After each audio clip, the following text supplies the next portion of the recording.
The stretch run is upon us. The end of another high school football season. Come and gone. Crazy how fast the year does go. Every fall, our colleague Tim Continenza says it best. It's the quickest 10 weeks in everything, in the entire school year, calendar year, in the world of sports. High school football season over and done just like that. I'm James Dotson. Eric Thomas, unfortunately, hoping maybe he might be able to call in near the tail end of the show, but had a few things pop up. No big deal. Riding solo. Fine by me. We probably going to have plenty of solo broadcasts coming up as we get closer to playoff action. Yes, playoffs. We already have the WPIAL soccer playoffs have been announced, so we'll talk about that here momentarily. The Neshannock Lancer soccer team part of that. The volleyball season in the WPIL ends tomorrow. The WPIL will announce their playoff brackets on Friday for volleyball, and District 10 will announce both soccer and volleyball for the Wilmington Greyhounds. That will be, I believe both of those are tomorrow afternoon for the announcement for those. So we'll send out all those links. Again, you can watch along with the Trib Live High School Sports Network on Friday, like you did hopefully today for the volleyball show coming up. And for the soccer and volleyball shows for D10, they're starting something new. They're going to do a live broadcast featuring our good friend Bob Greenberg there from Sports Radio 96.7. So we'll send out the links again for that. Congratulations. Glad that they can get that going. It's been a fun time since Dawn Rebel started that tradition. 20-plus years ago now with back then the Nauticom days, a tradition that's continued forward throughout his tenure going into MSA and now the Trib Live High School Sports. Now we're glad to see District 10 trying it as well, trying to get a little hype, especially for the secondary sports. And those secondary sports, Wilmington especially, off to a great season all around me. Football, obviously, they're going to be the number one seed in Class 1A for the D10 playoffs, but you also have a undefeated girls soccer in region play. They are region champs. Wilmington boys are also region champs. I think one blemish on their record, 9-1 is what they finished in region play. And the Wilmington volleyball squad also section or region champs. Some ties there with a 5-set win yesterday, securing the share of that region title. So we'll be looking forward to all the brackets coming out and seeing where they're going to be and hopefully getting to a good chunk of games both in D10 and WPIL country. While we're talking about it, let's talk about Neshannock. They end up getting the 12 seed in the Class 1A tournament. They will travel to Springdale on Saturday morning. That's an 11 o'clock kickoff for that playoff game. We'll be broadcasting it one way or another. We're hoping for a video stream. Have to wait for confirmation on that. But we will have it broadcast one way or another from down there in Springdale. Stay tuned. Always, lcsportsnet.com. We'll have all the great information coming your way in terms of the games, where we're going to be, and how you're going to be able to view and or listen to them. Let's take a look back on the 7th week, according to the PIAA, 8th week officially overall, and the games from this past weekend. We called it moving week for a reason because a lot of teams moving, teams that we expected to be moving in one direction, teams that we expected to be moving in the opposite direction of where they have gone, but kind of a interesting scenario all around. We'll start with the Class 4A game that we had coverage of on Friday night. West Allegheny 24, Newcastle 14. A blemish, a rare loss in the last couple of years for the Canes at home. Causes a log jam in the top of the Parkway Conference standings. 4 teams now at 2-1 in the conference. We'll talk more about that and the playoff scenarios here later in the show. But this game for Newcastle, it started off great. I mean, they did things extremely well. in terms of controlling the game. It was a low possession game for both teams. Newcastle fell behind 10-0, didn't panic, went down the field late in the first half, got themselves a touchdown, got the ball back to start the second half, a long sustained drive, and they're able to punch it into the end zone. That was one of our top plays of the game. Actually, it was the play of the game. This one here, they get into the red zone, punch it into the end zone. Here's Tim Continenza and Eric Thomas on the call.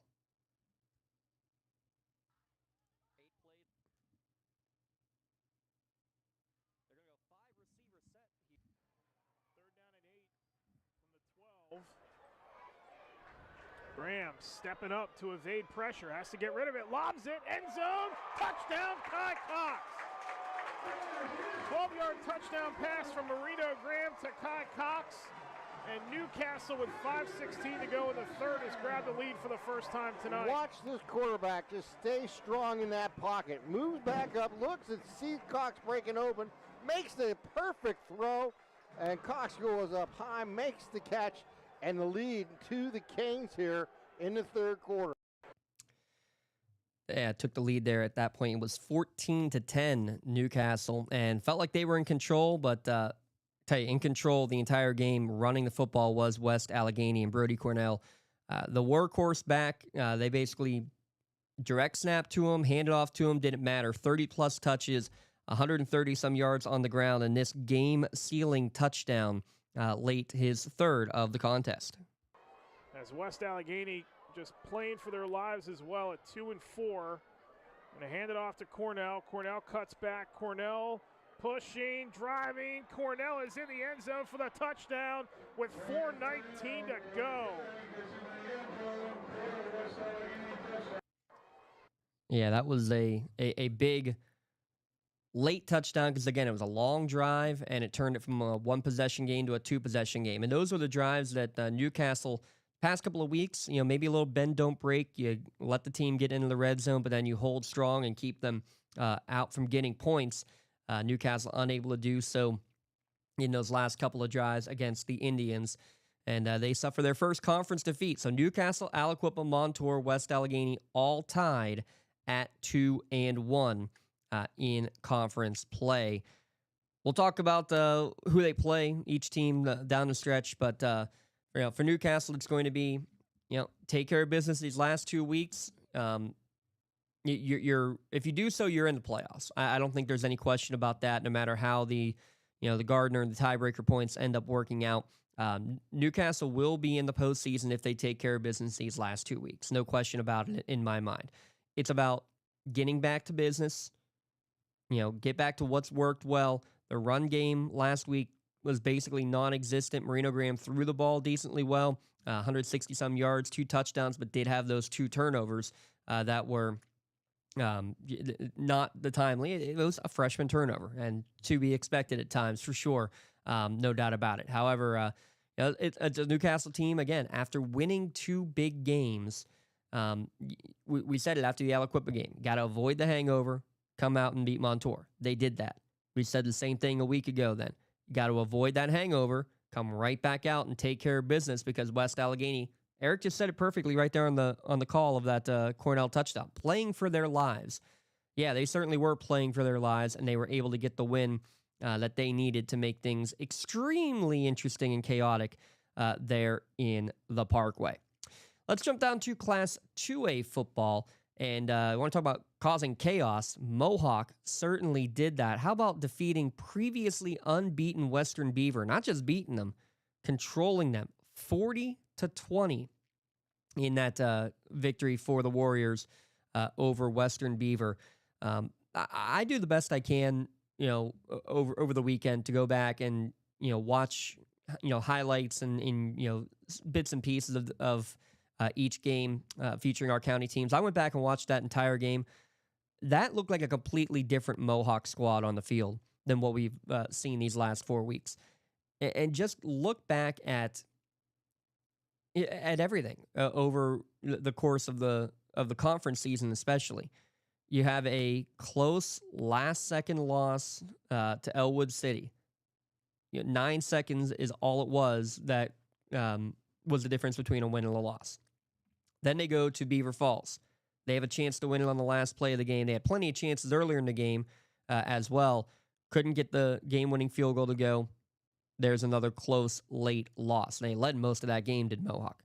They get a close one where they get the late touchdown to win it against Union, and then they go against New Brighton and a back-and-forth affair. Fall behind big early. They score like 30-some straight points, but then New Brighton gets the last laugh in the last minute.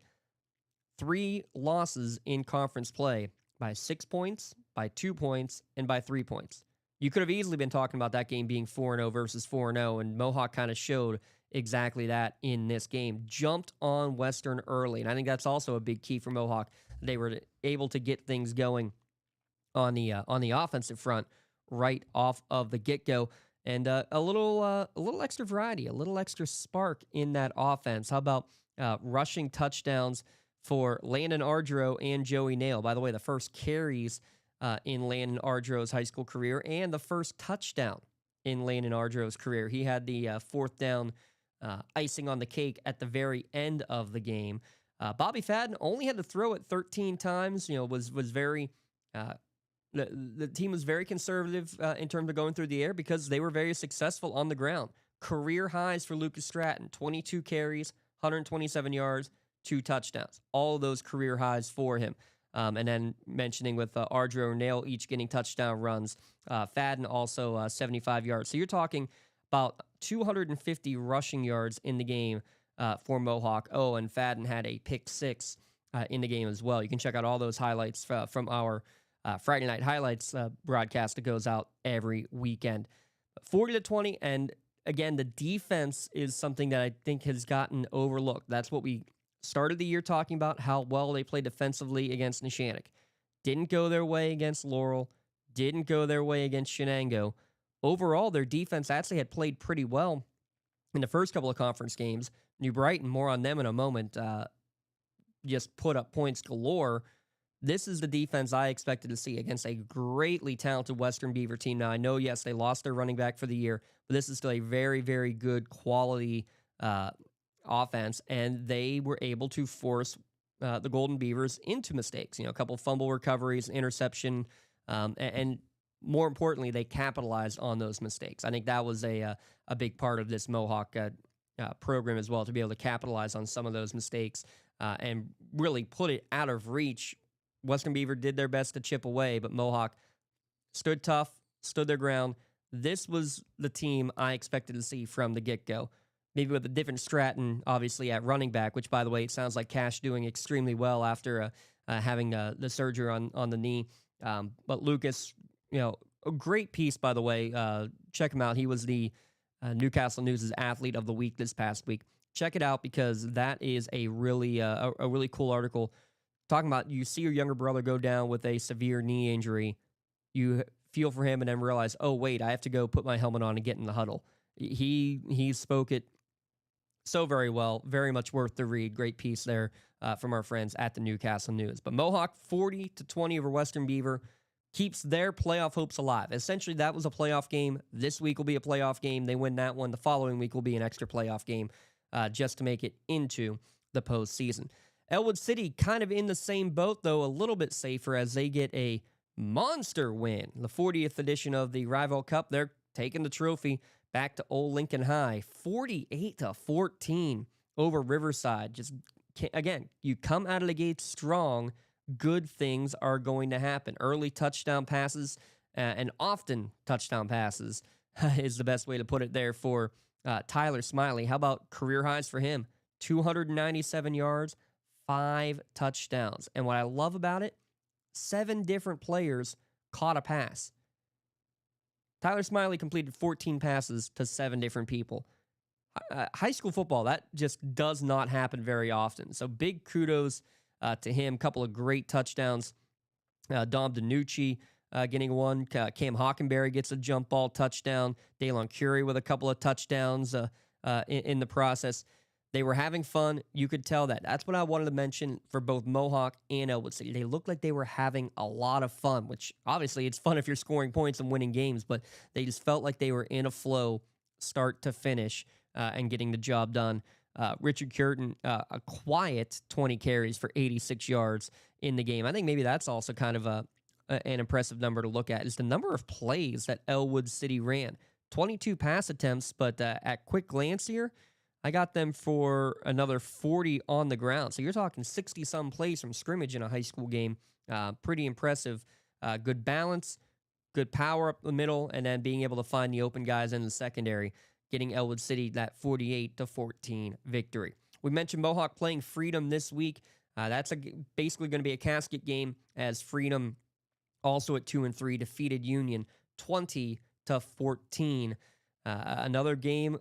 Union and Mohawk seasons are surprisingly similar, which is crazy to say because Mohawk's got 3 wins on the year. They're 3-5 overall, and Union is winless at 0-7.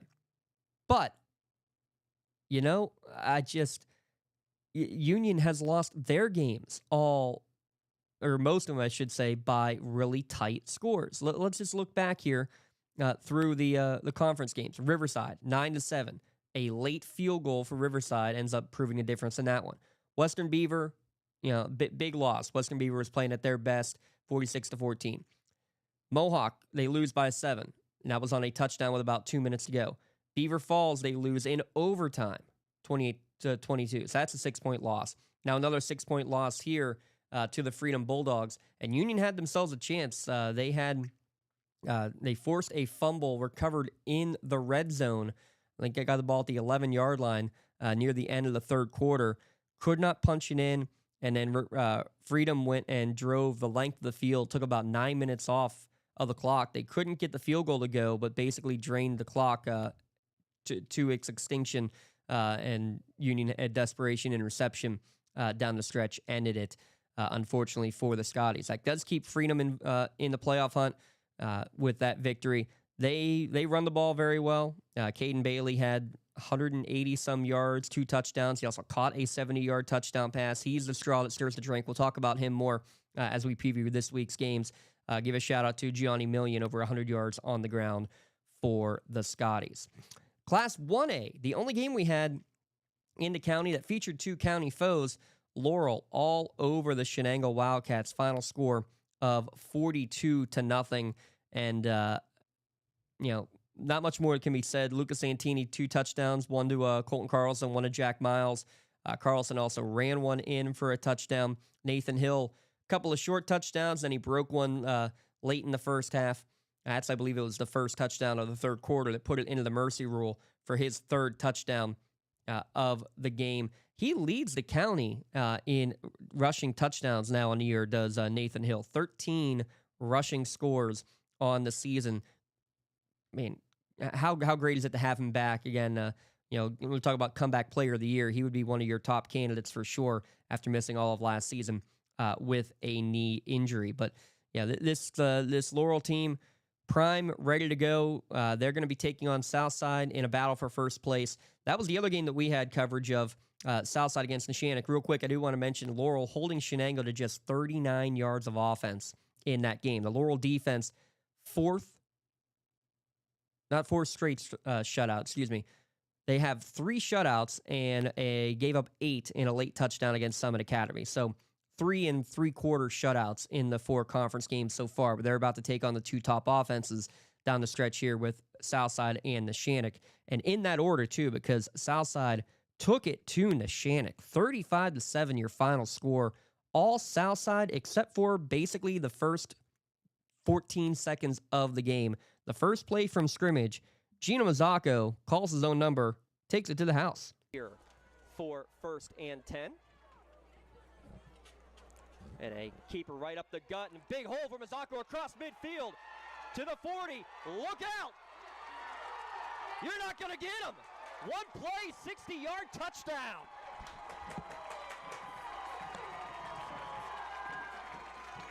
A touchdown so quick, we couldn't even get our graphic off of the screen for the starting lineups. That's how quickly he was right up the gut and into the end zone for that opening score of the game. But again, it was all downhill from there.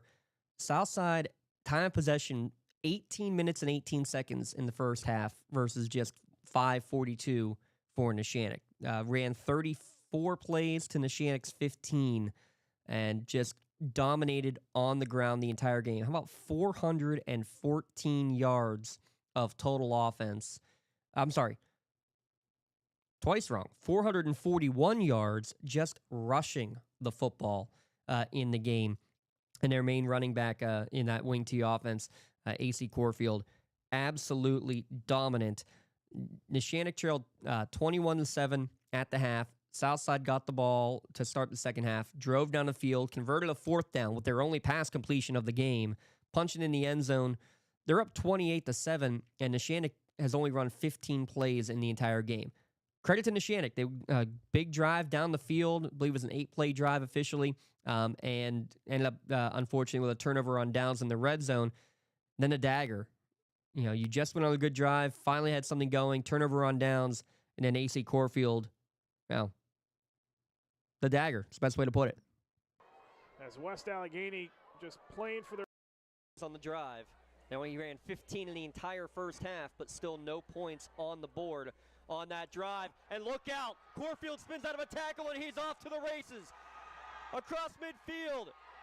You're not gonna get him. 84 yards, AC Corfield to the house. Once he got in the open, you could not catch him. The fastest guy in Neshannock was trying to catch him and could not catch up. You thought it was quiet before. My goodness. He's almost stopped about 2 yards down the field. He did a little spin move, and that was it. He was gone. His 3rd touchdown of the game, unofficially 18 carries for 200 yards. He finished with 240 yards himself. He had a couple more carries later in that game. 240 yards and those 3 touchdowns. So you got the high-powered rushing attack of the Southside Rams going to be taking on the stout defense we've seen so far this year of the Laurel Spartans. Spoiler alert, we'll be there for that one there at Spartan Stadium coming up on Friday. One final game to recap, and it'll be a quick recap as Wilmington does what Wilmington does. 48-0, the victors in the game over Mercer. That also started right off the bat. Chase Mitchelltree, an 80-plus yard kick return for a touchdown. Got things going. He ended up with 2 more rushing touchdowns. Each of the Kettering twins with a rushing touchdown in the game as well. Just, again, complete control offensively and defensively. Wilmington in control for sure. They will be taking on Sharpsville next week as they round out their region play as well. We need to round into a timeout. When we come back, we'll talk about everything with the Tri-County Championships coming up as well. Yes, Tri-County Junior High Championships in the next couple of weeks that we'll be covering, including one just in 24 hours. So all those sort of details, and we'll look at the Week 8 games coming up this Friday and Saturday. That's all when we return. You're listening and watching to the Beyond the Scoreboard Lawrence County SportsNet podcast here at LC SportsNet, powered by LCAP. Contractors, the Department of Healthy Homes needs you. From small to large residential projects, you can help families live safer and healthier with the quality work you do. It's rewarding in more ways than one. Call LCAP's Department of Healthy Homes today. I love what I do because coming in every day is different. How can you not enjoy these kids coming up and hugging you and giving you these great smiles all throughout the day? Seeing the progress that our kids make every single day is one of the reasons I love coming to school. What should we do? We have fun. LCAP Early Learning Centers is hiring. Help empower young minds in Lawrence County and become a superhero today. Apply at lcap.org. Like in sports, it takes a great team to protect you, your family, and your business. MVP Insurance is that team. From home and auto to life and commercial insurance, you can count on us for coverage that adapts to your needs. We're committed to excellence for our clients' experience and in serving our community. It's a winning combination. MVP Insurance. Don't get left on the sidelines. Log on to mvpins.com or call today to get your free quote. Your hip, your knee, your shoulder, whatever has been holding you back, UPMC Orthopedic Care is where you'll find experts to help you get back to a better quality of life.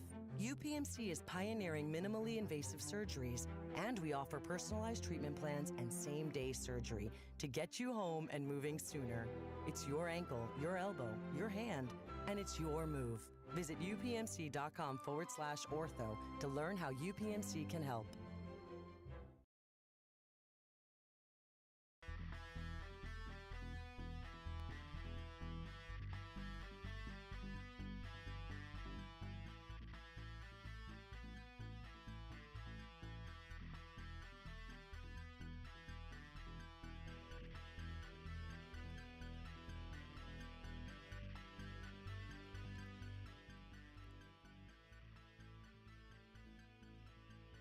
Before we talk about the 9th week games, Week 8, Game 9 coming up on Friday night. We got a big game, well, pair of games officially tomorrow night on the Lawrence County SportsNet powered by LCAP. We will be covering the girls basketball Junior High Tri-County Championships. Those Tri-County Championships brought to you by and presented by the Tri-County Principals Association.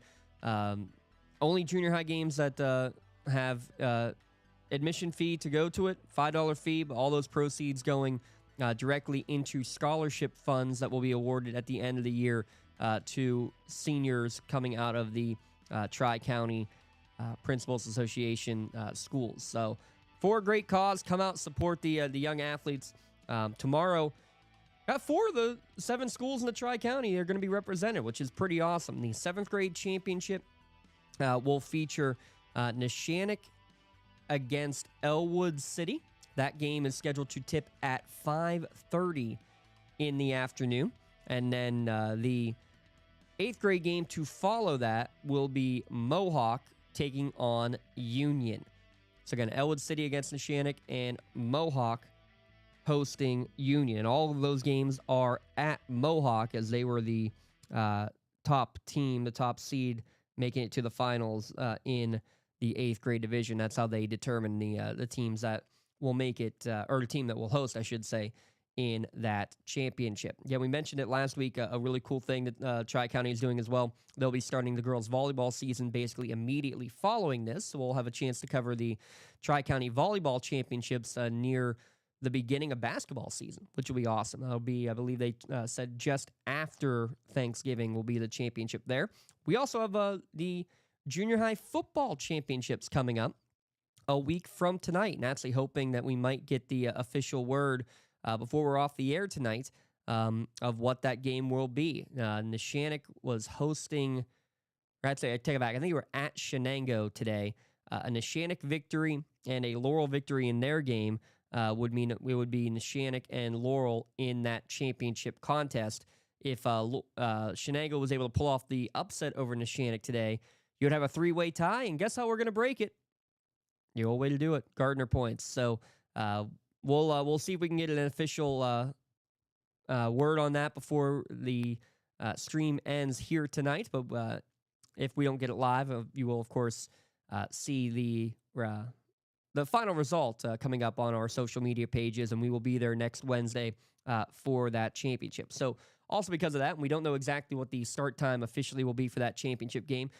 Very likely this podcast will run at a different time next Wednesday, if it runs at Wednesday at all. We're going to try to keep it on Wednesday. Maybe we'll do a mobile shot. Maybe we'll go and run the show from the junior high championship game.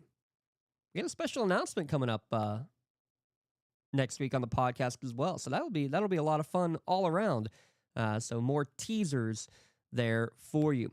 Again, before we get into what's going on with football games this Friday night, one other mention I got to give a big shout out to Neshannock's Zayden Herb.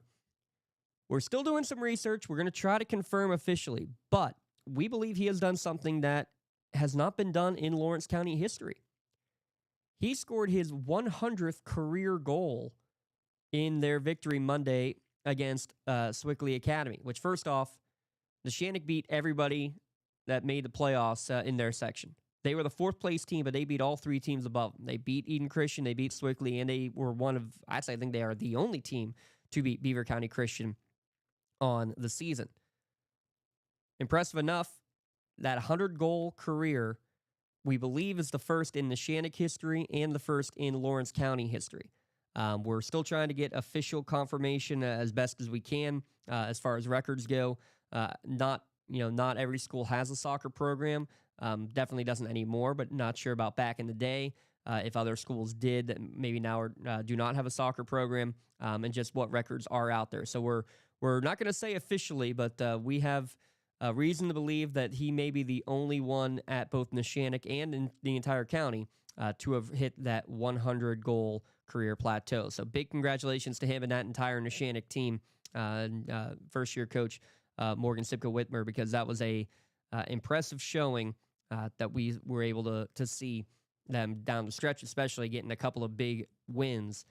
They will travel again to Springdale on Saturday morning, and we'll have coverage of that some way, some form on Saturday morning. One other milestone that was interesting. We brought this up today on just in our Lawrence County SportsNet group chat, and we're wondering if this might also be not only a first in county history, but maybe a first in WPIAL history. Last week, Bobby Fadden with let me confirm the number because I have it right here. He had 75 yards rushing last week. That gives him, in his career, 1,009 rushing yards, 1,009. He also has 1,400 receiving yards and now over 2,600 passing yards. Again, we believe that is the first in Lawrence County history to have over 1,000 yards passing, rushing, and receiving. Don't know for sure. Again, we're doing a lot of research to try to find this. We're getting as much info as we can out there. But we were talking too, and that's a very rare feat. I mean, the passing and rushing yards, not nearly as difficult, especially in the day of the dual threat quarterback. You have, many who are getting 1,000 yards rushing and passing in the same year. But to also throw in receiving over the course of a career, you need to have essentially what Fadden has done here of starting your career as a receiver and then switching over to quarterback maybe later in your career or vice versa. So definitely not something that is as common. So again, we believe this could be a first, not only for the county, but maybe even for a wider range. But either way, it's still a very, very impressive milestone for that young man, and we're going to hear many more milestones for sure for him coming up once we get onto the hardwood as well. But they're looking not towards the hardwood. They're looking to continue here on the gridiron and keep that season going here down the stretch. So let's go down the stretch and talk about the games we got coming up here on Friday night.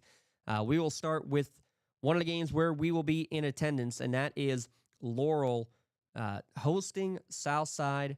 What a game it's going to be. It's the best way to put it.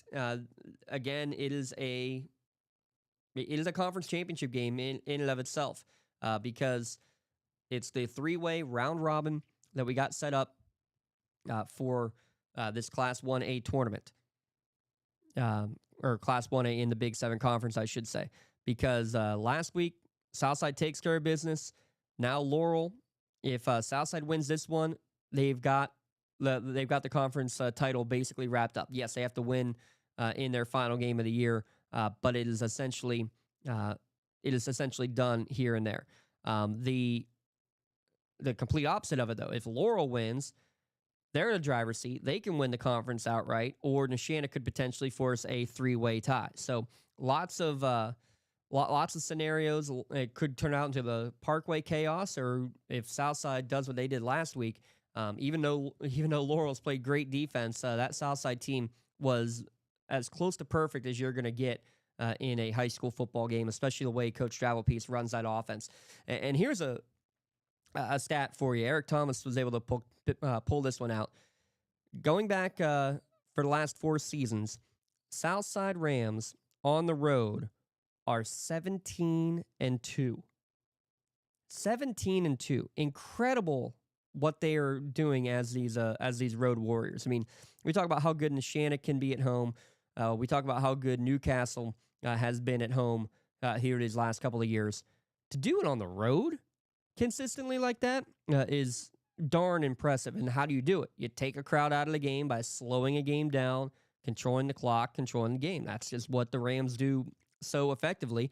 Maybe it shouldn't be surprising that they have that kind of record when they can take a home crowd out of the game like that. The 2 losses, though, that they've had on the road in the last 4 years, to Western Beaver earlier this year. Okay, no shame again in how good that Golden Beavers team has been this year. And to the Laurel Spartans, almost exactly 4 years ago. It was a October 14th game where they came up to Lawrence County and lost in that contest. So if you're somebody who likes the history and the numbers, I mean, yeah, those guys were all freshmen when when that happened, so not exactly very telling. But at the same time, just an interesting little factoid there for you. And the factoid is that Laurel's going to have to find a way to slow down this Southside offense. Every time it felt like Neshannock started getting a beat on the run game, they throw a little wrinkle, whether it's an inside trap or a double handoff or a quick pitch reverse. I mean, they found different ways to change what was being shown there in that offense. And again, that's why they are so good and so tough to defend. You got to win your one-on-one matchups, and Neshannock didn't do enough of that. Can Laurel do more on the defensive front? Offensively, I think they're going to score more points than Neshannock did last week, just because their balance this year, they haven't needed Lucas Santini. He hasn't feel like he's thrown the ball that much. And then you look at the numbers. He's just shy of 900 yards with 15 touchdowns. But the bigger number, or should I say the smaller number, just 2 interceptions on the year for the career passing yards record holder now at Laurel. I mean, and you throw in Colton Carlson already now, 7 touchdowns receiving, 5 more on the ground. He's got one as well, I believe. Or no, he didn't return one for a touchdown this year. Thought he may have had a pick 6 as well. That was in one of the games last year. Point stands though. He's got the ball in his hands. He's dangerous. Things are going to happen. You focus too much on him, Nathan Hill will pound up the middle. You focus too much on him, Jack Miles sneaks out of the backfield, either catching a ball or running one. They got plenty of weapons. It is eerily similar to what Southside does, just not out of a traditional wing tee. And Laurel will go 4 wide receiver set, spread you out. Very next play, they'll bring it in tight, 2 tight ends, T formation, 3 guys in the backfield. They play to their strengths, and their strengths are based on what the opponent's strengths are not. They feel that they can spread you out and run the ball up the middle, they will. If they feel that they're going to need to throw the ball, they will. If they feel they can go man on a man, extra offensive lineman or 2 in there essentially, and pound it, that's what they'll do. And that's what they're going to need to do for sure here on Friday night. They got to be crisp defensively, but you can't do what Neshannock did and give extra possessions and short fields because especially when Southside already is going to limit the number of possessions you're going to get, that's the big thing that you need to make sure that you avoid. Big one there at Spartan Stadium. We'll have the call. Eric Thomas, Tim Continenza will be at Spartan Stadium for that one. You can check it out. The Castle Asphalt pregame show beginning at 6:30 and kickoff coming at 7 o'clock. The other game where we will be in attendance, it's another casket game. The Mohawk Warriors senior night hosting the Freedom Bulldogs, as both teams essentially needed to win last week to keep their playoff hopes alive. A little bit of a, on paper, easier route to get that that win they needed last week for Freedom. defeating a winless Union team at home versus Mohawk having to take down an undefeated squad. But man, the momentum that Mohawk must have been able to gain and the confidence, right from that first touchdown pass that was thrown to Corey Fennell, right from that first touchdown pass, you could see just a different level of confidence, of pumped-upness, so to speak, that Mohawk had in that game. That was crucial to me. It's a mindset. And that's what it's been all year. Let me pause for a second.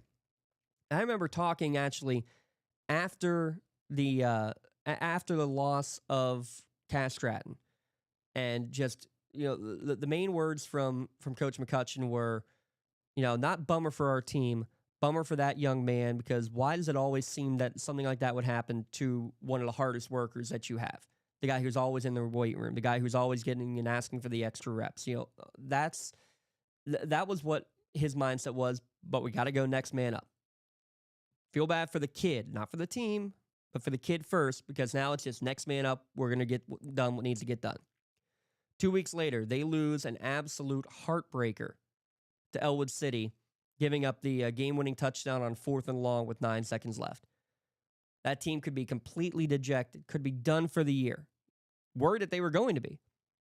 I ran into a couple of players in the parking lot after the game.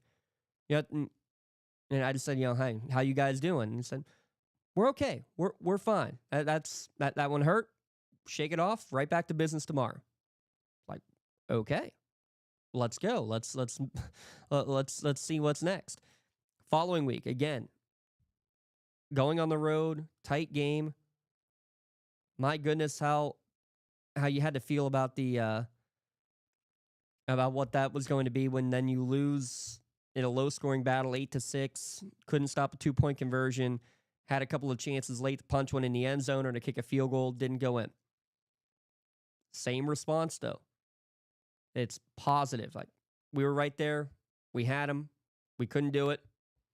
Hey, we know what we can do. We're right back to action next week. They get the win the following week. You would have thought it was the exact same scenario. There was no difference in the mindset of what we're seeing and hearing from players, coaches with that late win.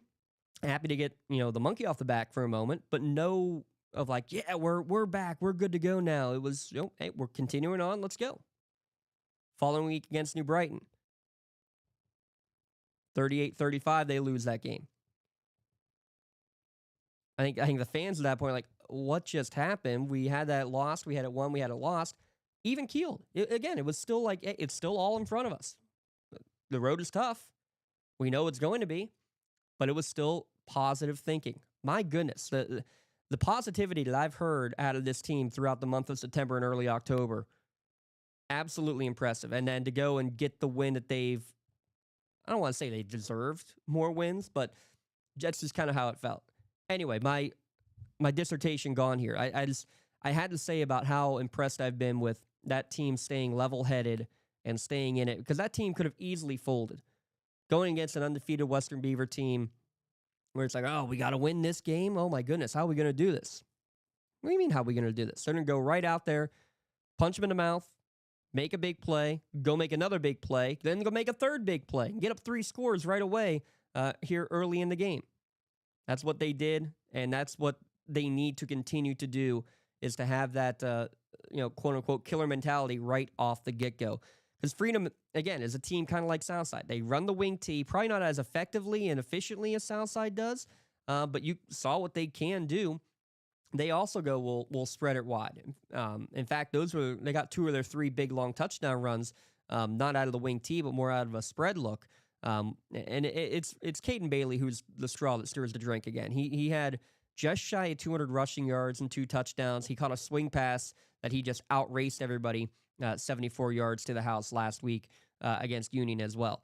Defensively, they got to find ways to stop him. Key on him, make them throw the football more than the Bulldogs want to, and you'll have opportunities where you can go and make big plays maybe in the secondary, and they've got plenty of them on the year. Does the Mohawk defense. A couple of interceptions now for Fadden. Joey Nail's got a couple. Radsminski's getting in the backfield at will.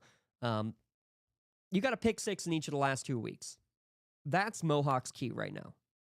Let the defense also be part of your offense. That is definitely getting better, but still obviously lacks a little bit from the loss of one of your star players from the beginning of the year. Count on Lucas. Count on that O-line. They've mixed that around here a little bit over the course of the season as well. They're in good shape. And again, I love getting the ball into your playmakers' hands one way or another. The inside traps, we saw with an A.J. Verdi a couple years ago. That was always a really fun play, a tight end reverse, essentially. That's kind of what Joey Nails got a couple of times. They found the way to get Landon Ardro some touches, carrying the ball, not only catching the ball. Love it. Keep that variety up. And it's the Mohawk team I don't want to be playing down the stretch and potentially in the playoffs. That's a game coming up again also on Friday night there from Warrior Stadium. Make sure you hit the jump right off the bat. Time that mushroom correctly, guys. Get that shortcut. Warriors Stadium for the game against Freedom. That is a 7 o'clock kickoff senior night, so we'll have the coverage of the senior night festivities there as well. And hats off, as always, to the grounds crew. Can't wait to see what they got set up for the class of 2026 senior night here on Friday night. There is a county game again this week. Union hosting Elwood, undefeated, winless. There's the word. Winless Union taking on Elwood City in Class 2A. Sox Russo Stadium. I want to give a mention real quick before I forget again. Hall of Fame induction night there at Union Area High School. Our friends at Elwood City Sports are going to be doing the broadcast. They're going to have that played in its entirety during the halftime show of the members of the Hall of Fame that are going to be inducted there for Union Area High School. Big shout out to Brad and Thad helping us out with that, getting that game covered. They cover all the Elwood City games throughout the course of the year. And they saw Dandy last week. I mean, you get a win over your rival. That's one thing. Putting up 48 points against them, that's another. That's a impressive all-around performance there for Elwood City. 5 touchdowns for Tyler Smiley. He's quickly and quietly all of a sudden now got 14 touchdowns on the year, which is approaching Elwood City's single-season records. Kept talking like, hey, he's not not doing as well throwing the ball as Chris did last year. Chris was efficient. He didn't throw a lot of touchdowns though over the course of the year, partially because he didn't need to, because he had EPM running the football. So, but yeah, all of a sudden he's over 1,000 yards passing. He's got 14 touchdowns. He's looking to potentially break school records if he throws a few more touchdowns in these last couple of weeks. I think he averages 2 or 3 touchdowns. I think he's got that record surpassing, I believe, that Chris holds as the single-season touchdown holder. Doesn't care about that. They spread the ball around like they did last week. They're a team that can easily go and play with and potentially beat anybody else in Class 2A here in the WPIL. Class 2A is not deep, folks. South Allegheny, definitely the number 1 team right now. Beyond that, any other game in my mind can be a toss-up. Western Beaver was probably my number 2. They haven't looked great running the football, which, again, when you look at the numbers, is surprising. Most of their rushing had come from quarterback scramble. Wyatt Sparbaney was their best running back by far. He had close to 1,000 yards, but there were times that it looked like there was nothing there. And then they would get a play where there would be a busted play and he would break one, or there'd be a busted play and the quarterback would go for a long run. Overall, they hadn't looked great running the football, and now Wyatt Sparbaney is out for the year, from what we understand. So with that in mind, I don't know where Western Beaver lies in that equation. Nonetheless, looking at this game, Elwood City, they control their destiny for making it into the postseason. Taking on a Union team, if they can just put together Union a full 48 minutes, my goodness, I think they can play with basically anybody in this conference as well.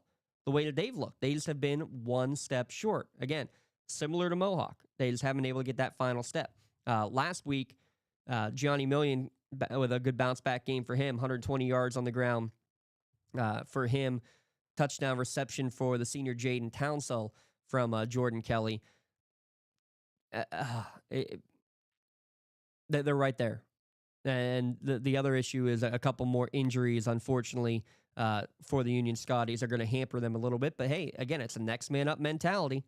Who's going to come? Who's going to make the big play when they need it here down the stretch? That is a 7 o'clock kickoff. ECS will have the coverage of that one there from Sox Russo's Stadium. The other games, Newcastle at Blackhawk. Not a lot to say here. Newcastle, get back to business. Got to go on the road. That's what you haven't done lately. Been 3 straight games at home. It's complete opposite of last year. You can't come off the bus sleepy. You got to come out against Blackhawk, a team that you are definitely, on paper, better than, and go take them down. Go for it and strike early. Falling behind early, especially like against West A last week, was one of the worst things that could have happened, because then you get that little bit of a panic. Whether you mean to or not, it's going to happen. And big credit, they fought back. They got back in the lead, but then they couldn't play the full 48 minutes to the top of their level because West Allegheny was playing at the top of theirs. It was more that West A won the game. It wasn't Newcastle lost the game at all. It was that West A won that football game 100%. A couple of milestones. Marino Graham over 1,000 yards passing now on the year after that victory, after the defeat last week. 160 some yards through the air. And 2 of the top receivers in the county are Kai Cox and Chase Lemon. In fact, they're number 2 and 3 on the receptions list on the season, only behind Elwood City's Dom Hogue. So Newcastle at Blackhawk. We'll send out the stream link if there is one. Blackhawk, I believe they're a huddle page. Don't quote me on that, but we will send out the link on our social media as we get closer to Friday. Wilmington at Sharpsville up in District 10. Another game that Wilmington just needs to get in, get out, go on with life. Traveling, though, to the Pines, never an easy feat. Again, doesn't matter how good or bad a Sharpsville team is, and unfortunately this year for Sharpsville, not looking great so far. You can't ever take a team lightly. One of the good things for Wilmington last week was they scored immediately, take all hope away. You got to do the same thing here. Traveling to Sharpsville, get an early touchdown. Doesn't have to be a kick return touchdown, though, of course, I'm sure Coach Fillion and his squad would certainly appreciate it. But just need to go, again, get in, get out of the game, and get ready for what the postseason is going to hold. They're scheduled to play Karnes City in the final week of the year. Don't know if that's still happening. Karnes City, actually, I believe, is ranked, according to some metrics, across the state in Class 1A. But we'll keep our eyes peeled for that one if that game does happen in a week. Get through this one first. Chase Mitchell-Tree, another big game. He's actually now over 2,300 total yards rushing in his career. 12 touchdowns. That's second in the county on the season. 30 career touchdowns now on the ground for Mitchell-Tree, plus a smattering of others, receiving, return touchdowns, etc. But it's, again, not just him. Go back. We talked about AC Corfield and Southside. You focus on him, Amari Moman is the one who's going to take over. Or Will Morgan, the fullback, will take over. Same here. You try to focus on Chase Mitchell-Tree, you get inside trap to Cale Kettering. You get Cam pounding it up the gut. You get a reverse to Michael Mistretta. You find ways to get the ball into the hands of the big guys. Freddie Zahetner had a couple of carries from the wingback position in the game against Reynolds. You get the ball in your playmaker's hands. You focus on one guy, you're in trouble. That's how you win football games in a wing T system. The way you stop it is just playing assignment football, but you got to win your assignments. Period. Wilmington's opponents have not been able to do that a whole lot this year. Southside's opponents haven't had the ability to do that very much either here on the season. Tell you what people really haven't had a good job doing, stopping Matt Sig of Fort Cherry. Shenango has to draw that challenge in a non-conference game coming up on Friday night at Frank Bonjavengo Field, Glenn Pop Johnson Stadium, because, yeah, you're facing the number 1 team ranked, 2-time defending WPIAL champions, a guy who, was committed to Penn State, hasn't said he's fully decommitted, but is keeping options open, understandably, with everything going on in not-so-happy Valley right now. That part aside, Shenango, you're looking to get things on film that you can be looking at going into your final week of the year. To put on film, to be able to work on, and to keep improving. Such an up-and-down season again, on paper for Shenango. They won the games they were supposed to win. They won one that started this whole thing against Mohawk that I don't think people outside of Shenango's locker room probably saw coming. They took that one, took Northgate. Couple losses now, a couple ones they've taken on the chin. This one, you're probably, call a spade, probably going to be, taking this one on the chin as a big underdog against the defending champions. You get it. You got to find positives. One drive that you stop him. One drive that you stop that Rangers offense is already a positive. You do it a couple of times. You get a sack. You read a play correctly. Even if, he breaks it for a 50-yard gain, but you had the correct angle, he just made a play, you tip your cap to a guy. It's going to happen. It's going to happen at times that you're just going to play against a more powerful team. You want to see how your team reacts to it. Eric said it beautifully last week when we talked about that. You want to go and play the best because you want to see how your team responds, because down the stretch, you're going to have to play your best. And you need to be playing at your best football at this time of year. The numbers may not say that was your best game, but there are places and there are ways that you can say this was your best game, this was your best performance, even if the scoreboard or the stat lines say otherwise. That's what's going to be the key.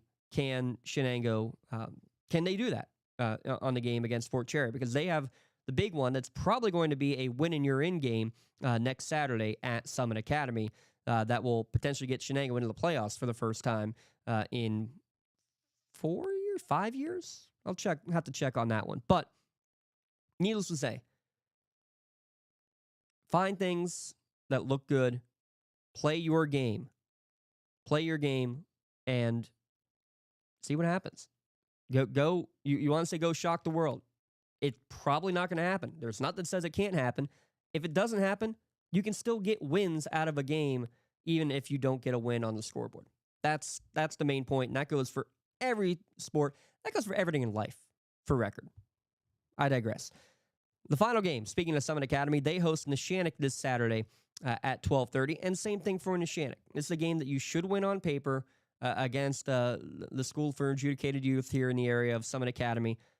You need to get good things on film to be able to work with before your finale against Laurel, that you might have a conference championship on the line. At the very least, second place and a probable home game on the line if you beat Laurel in that final game. Nothing, and again, not nothing, very little went correctly against Southside. Now, I'm sure Coach Bonjavengo and his staff, just like I was saying about what Shenango needs to do against Fort Cherry, I'm sure they went and found here. These are things on film that looked good. You need to now go flip the script. How are you going to get that to translate to next week's games? Same here. Go to Summit Academy, get a couple of scores early, get the good things on film, get bad things on film too. I'm sure that you'll be able to correct going into the final game of the year. That's got to be the key, and set up that Lancers versus Spartans game on week 9 there a week before Halloween. So there's your slate of games. In Class 1A, again, Neshannock at Summit is on Saturday. Shenango is non-conference against Fort Cherry, and Laurel hosting Southside. Class 2A, Mohawk hosting Freedom, Union hosting Elwood City, and Class 4A, Newcastle at Blackhawk. Wilmington in District 10 is at Sharpsville. Again, we'll send all those links coming up for you on Friday morning. Check them all out, and we'll, of course, have the post-game show with the Trevor Life High School Sports Network. They'll run down all the scores in the WPIL. We'll have all of the social media updates as well throughout the course of the night. And just like that, we're here almost to the end of football season. Thank you for tuning in. Thank you for joining us, whether it's live or any way that you get your podcasts on the archives. Again, don't forget, tomorrow night is Thursday night, 5:30 for the 7th grade championship game for girls basketball. That's Elwood City against Neshannock.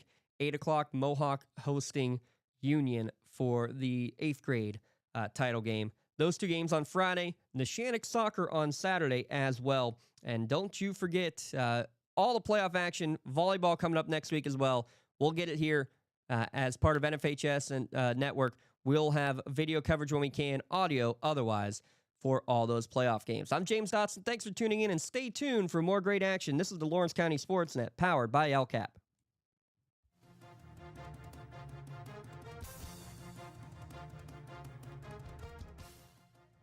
voice for Lawrence County sports. The gold ball headed home to Newcastle. This is the Lawrence County SportsNet.